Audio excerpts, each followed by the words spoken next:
master plan or a vision. A lot of it was virtuous things. You had American companies that came here that were successful.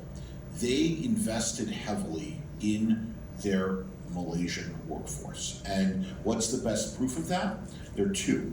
One is the highest paid CEO in the world is a Malaysian who's the CEO of an American company, and the CEO of Intel, one of the very first companies to come to Malaysia on a large scale, is a Malaysian.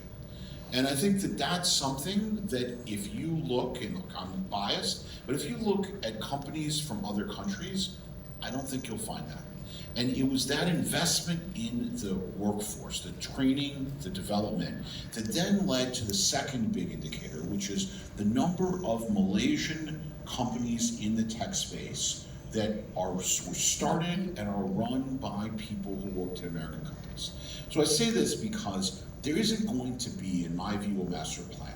There are things that we can and should be doing. We should make it easier for companies like Meta to operate here and to do their skilling and training and provide access to the greatest number of people to benefit from their services. We should look at how we can do joint programs in R&D, support labs, support exchanges. My view is if you dig down, things like the Fulbright, things like YSEALI have actually been incredibly important, as well as our IV, International Visitor Leadership Program, have been incredibly important. We need to promote that kind of connectivity.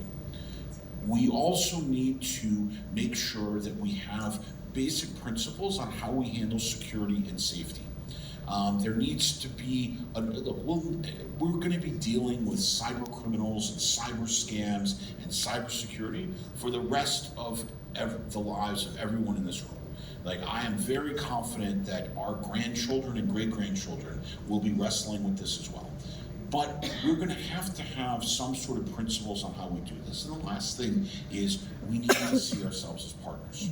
We need to understand that we are better together and that there will be areas where we disagree. As I said, nobody's got the master plan. Nobody's got, there's no consensus view on what are the exact right things to do. We'll be building this airplane as we fly. But we need to have some basic principles that the idea that we're better off working together.